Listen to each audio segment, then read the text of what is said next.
Selamat datang kembali di channel saya. Perkenalkan, nama saya Alwi Sarul Alfalah.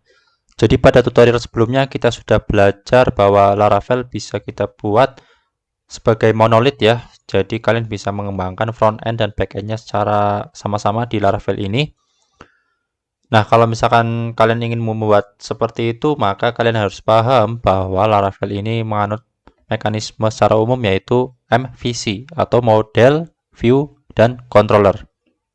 Nah, kita juga sudah bahas di video sebelumnya mengenai apa itu MVC. Kalian bisa cek di video sebelumnya. Sekarang kita akan mulai ke bagian yang pertama dari CRUD, yaitu bagian create datanya ya. Namun sebelum itu kita buat dulu untuk tampilan datanya. Kita ke welcome sini ya. Welcome, lalu ke tambah data ini. Nah, kita akan mengarahkan anchor ini ke halaman tambah data. Oke, kita buat dulu ya. Di sini ada views. Kemudian kita tambah file. Lalu kita namakan create seperti ini. Lalu blade.php. Oke. Sekarang kita hubungkan halaman create ini dengan layout kita yang berada di layout default ini.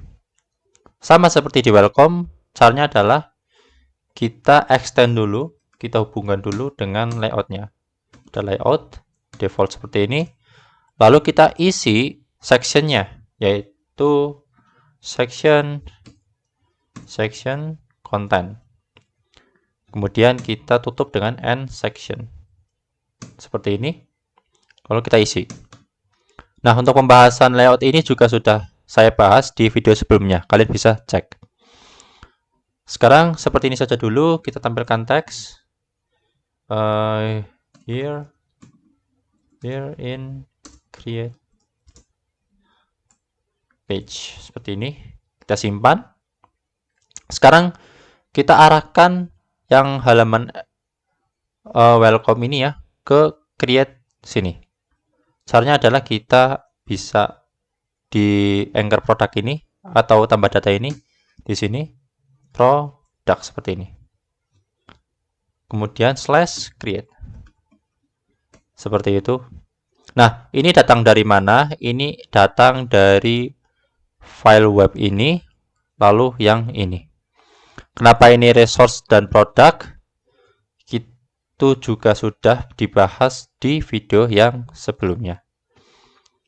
Sebenarnya ada juga yang cara lain, namun kita bahas di lain kesempatan.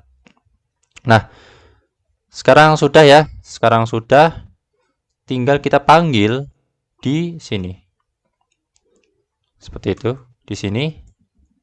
Lalu kita arahkan ke file tadi, yaitu create seperti ini.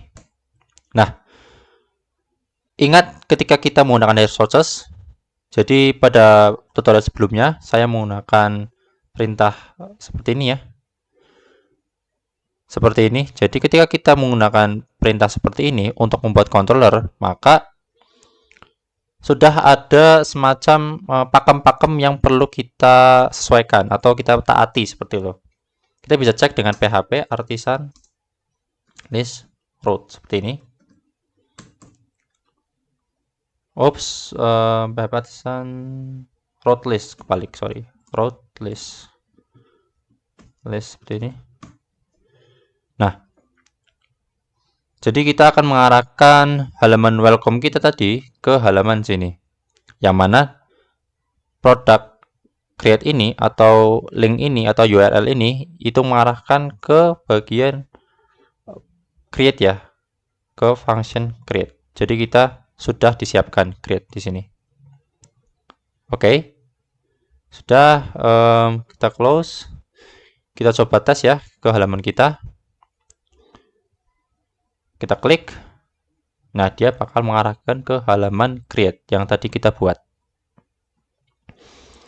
Oke, sekarang kita buat formnya ya. Kita buat formnya, kita bisa ke Flowpide langsung. Flowpide. Oke, kita cari form seperti ini. Oke, kita bisa copy. Kemudian kita paste di sini. Kita save, kita lihat hasilnya sudah ada ya. Oke, ini agak berantakan. Kita coba kasih semacam background mungkin, background black, coba. Nah, lumayan sudah nampak ya.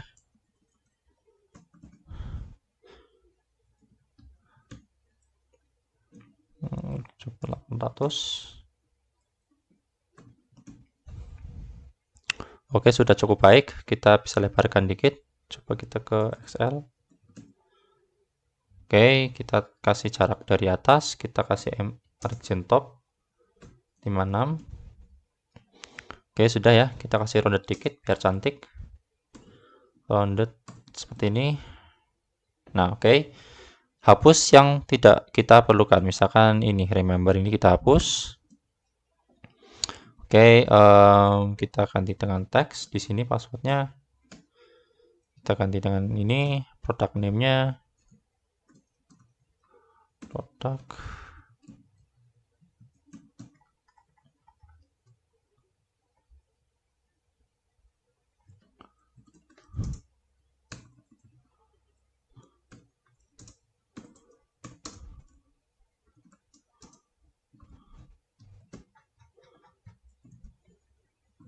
Oke, ini tipenya adalah teks. Kita ganti ininya dengan produk juga biar sama ya. Produk ganti dengan price.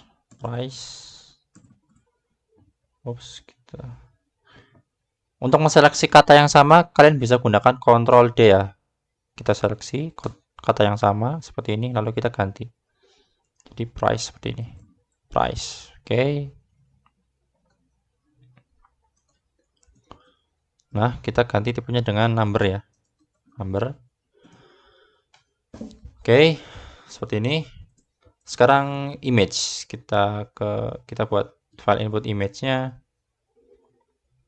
Misalkan di sini ada file image. Nah, seperti ini ya. Kita bisa pilih file nanti. Oke.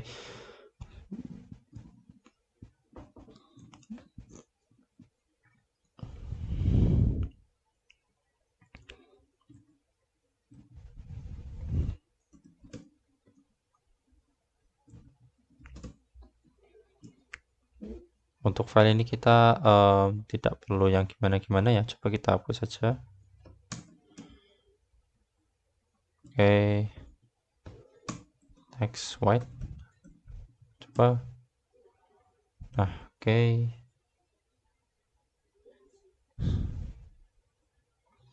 Oke, kurang lebih seperti ini ya. Untuk form kita sangat sederhana, cuman semoga bisa menggambarkan konsepnya kepada kalian.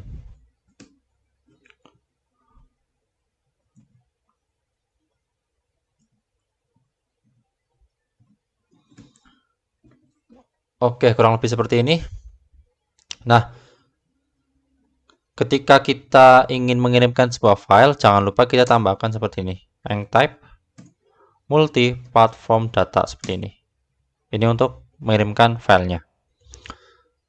Oke, lalu untuk Laravel, dia memerlukan sebuah token CSRF ya. Kita bisa buat dengan cara add CSRF seperti ini saja. Jadi ini wajib ada ketika kita mengirimkan sebuah data melalui form ini.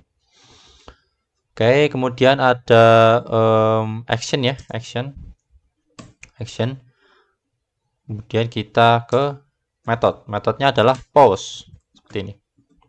Nah, action ini merupakan sebuah URL yang mengarahkan kita untuk mengirimkan data-data kita. Kalau misalnya kita dilihat di root ya, PHP artisan root place seperti ini. Maka untuk create product atau membuat sebuah produk baru itu ada di URL products seperti ini ya. Kita copy di sini seperti ini. Lalu kita taruh logikanya itu ada di store di sini. Product controller lalu di store. Kita coba cek. Product controller lalu di store di sini ya. Seperti ini. Kita coba diagram dulu. Kita request all. Kita tampilkan dulu data-data dari kiriman user. Seperti ini dulu. Nah, di Laravel ketika kita ingin membuat sebuah function yang dapat menerima inputan dari user, maka kita memerlukan sebuah ini ya, request ini sebagai parameternya. Oke, sekarang bagaimana cara kita mengirimkan data dari from ini ke bagian controller sini? Oke, yang perlu kalian perhatikan adalah di bagian tag input, kalian tambahkan sebuah atribut bernama name. Lalu nama produk.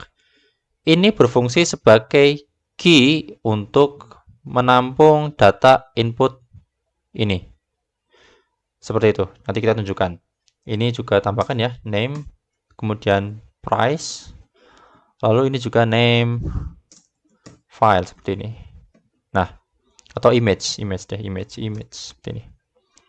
Oke, kalau sudah kita coba ya. Misalkan di sini ada produknya adalah Samsung A56, harganya misalkan 100.000. Nah, kemudian kita pilih filenya, lalu kita submit.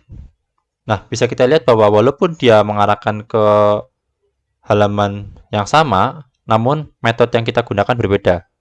Jadi untuk menampilkan halaman ini, yang ini, itu kita menggunakan get. Namun ketika kita mengirimkan data, misalkan tadi ya, seperti ini. Oops.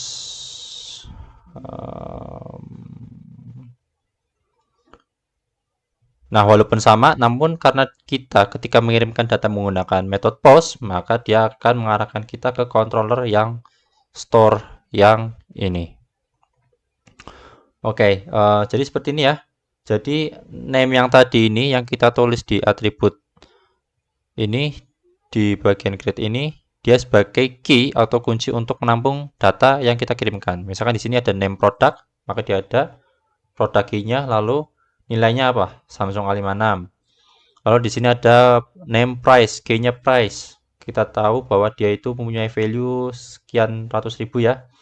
Lalu untuk image juga sama. Dia punya image seperti ini. Ada berbagai macam metadatanya. Oke, kalau sudah, kita balik lagi. Kita hapus ini aja dulu. Sekarang, semua input yang masuk itu alangkah baiknya divalidasi dulu, baik di front end maupun back end. Ini untuk mengatasi apabila user salah input atau user misalkan mau berbuat yang aneh-aneh. Nah, seperti itu. Jadi kita wajib untuk memvalidasi apapun data yang masuk dari user. Kita bisa melakukan validasi dengan request validate seperti ini, validate, lalu mana yang ingin divalidasi. Misalkan ini ada name ya, name-nya, key-nya tadi ya, divalidasi. Misalkan ini wajib diisi, seperti itu. Kemudian price-nya itu juga wajib diisi, lalu ada image, wajib diisi. Nah, kalian bisa menambahkan lebih dari satu validasi ya. Misalkan price ini kita mau nilainya itu minimal, tidak boleh 0 misalkan, atau ada minimal digitnya gitu, misalkan minimal 0. Dan misalkan di sini image itu karena dia file, dia harus berupa image, misalkan karena dia gambar ya, kita mau dia gambar. Kemudian kita mau dia mempunyai format tertentu, misalkan seperti ini memes. Lalu kita mau hanya terima format PNG, JPG, dan JPG misalkan. Ini GIF nggak usah, SVG nggak usah. Nah, dan kita mau maksimal ukurannya misalkan 2 MB gitu. Kalau misalkan lebih dari 2 MB, dia nggak boleh masuk. Nah, kita juga bisa tambahkan seperti ini. Nah, kalau sudah, Kita biarkan saja. Kita coba misalkan kita mungkin coba salah-salahkan ya. Kita coba seperti ini, try. Kita seperti ini ya.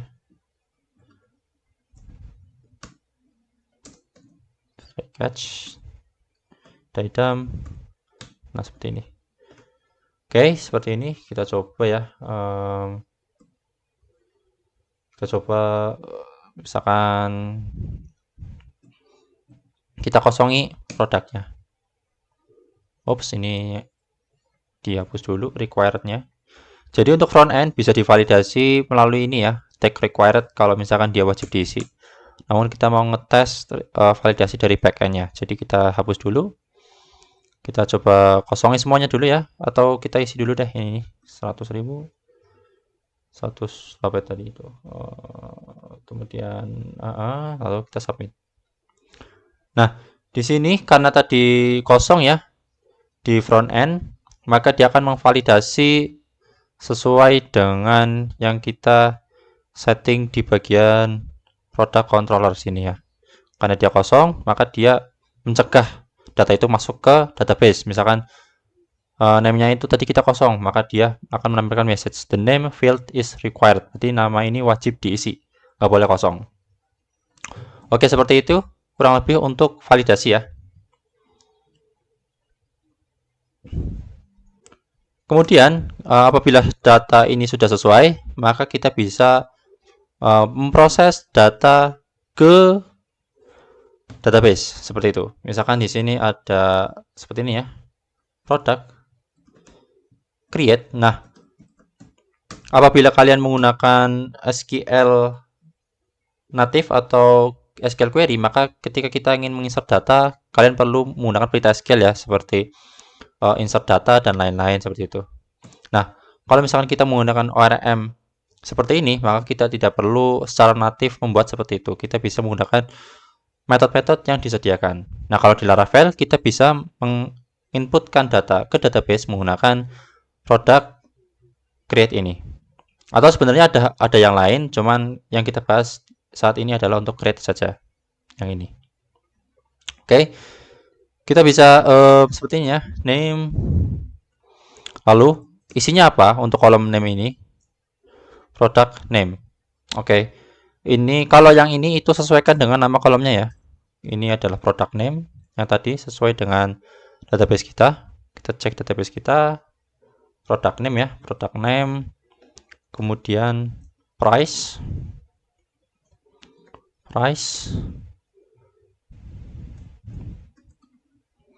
kemudian image,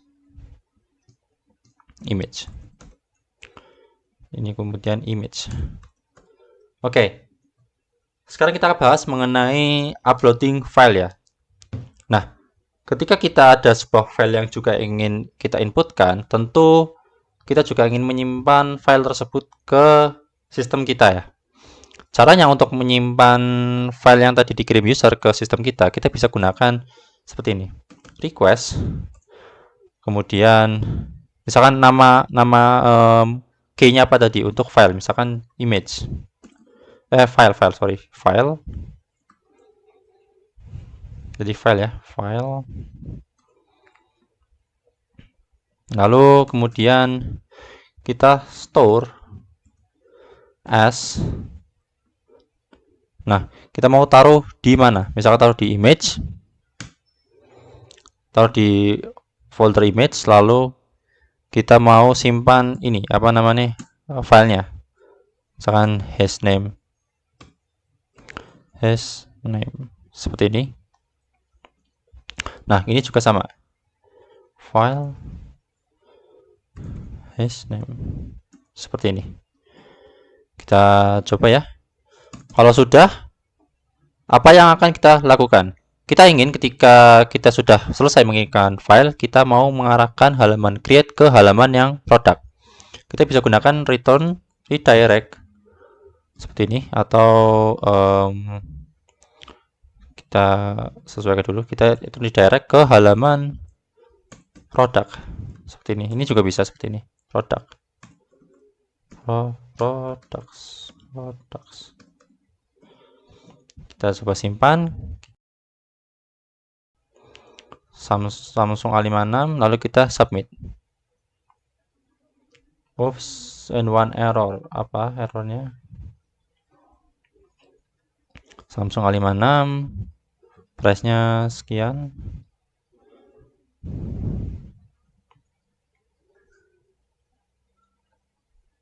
Kita submit. Name. Oke. Create. Oh, sorry, namanya adalah produk, bukan name. Oke. Keliru, ini produk, sip. Oops. Jadi pastikan key-nya sesuai ya. Saya salah tadi, ini produk, ini juga produk. Jadi yang diperiksa adalah key produk dan yang diterima adalah key produk juga. Oke, kita balik lagi, kita refresh. Kita isi. Kita save, kita upload. Fill is required. Oke, kita cek lagi apa yang error. Namanya image. Oke, salah lagi. Pastikan kalian ini ya, sesuaikan ya. Image, ini juga image, ini juga image, ini juga image. Oke. Kita balik lagi, kita refresh. Produk name-nya Samsung 100.000. Kemudian kita upload filenya. Kita submit. Oke, product name cannot be null. Oke, kenapa? Produk.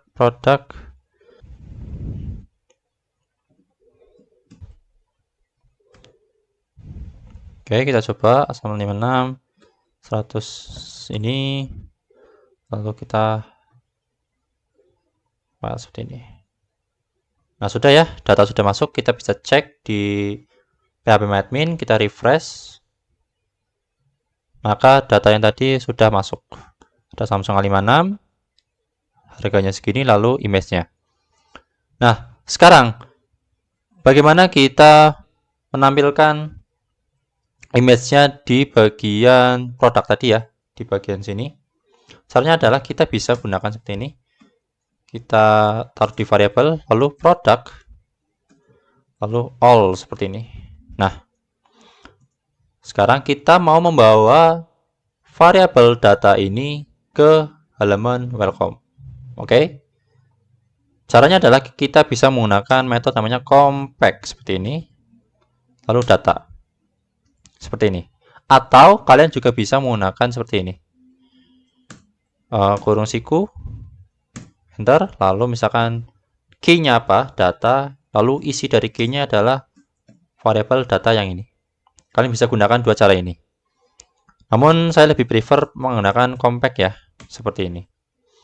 Oke, kalau sudah kita ke welcome, lalu kita tampilkan data yang sudah kita simpan ke bagian tabel ini ya. Oke, caranya adalah kita bisa menggunakan perulangan dengan cara seperti ini. For each seperti ini, lalu namanya tadi apa? Data seperti ini ya. Kemudian kita pindahkan satu row saja seperti ini. Ini dihapus, boleh. Lalu kita enter. Nah, dia akan seperti ini. Kenapa satu? Karena kita hanya memiliki satu data di sini. Sekarang kita mau menampilkan isinya ya. Isinya. Oke. Untuk nomor kita statis dulu ya di sini. Kemudian namanya sekarang, namanya. Kita bisa tampilkan dengan seperti ini, lalu item, lalu nama kolomnya, yaitu product name. Kita simpan, lalu dengan harganya juga apa ya? Harga juga sama, item, lalu di sini, oh langsung image, sorry. Image. Nah, oke. Seperti ini ya, jadi datanya sudah nampak. Sama seperti yang ada di database di tabel produk kita. Kalau kalian ingin menambahkan price juga silakan, kita bisa tambahkan ya. Misalkan di sini ada price. Ada price di sini. Lalu kita bisa tambahkan di sini juga price. Nah, hasilnya bakal sama seperti ini. Oke, sekarang kita ingin menampilkan gambarnya, bukan tulisan seperti ini.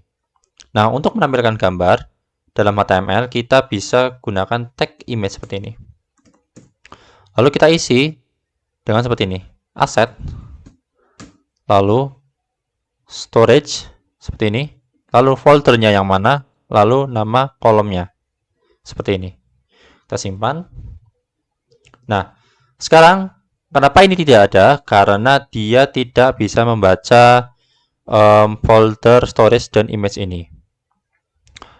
Oleh karena itu yang kita perlukan adalah semacam mirroring atau menghubungkan antara folder yang ingin kita tampilkan dengan folder yang kita sudah siapkan untuk menaruh file.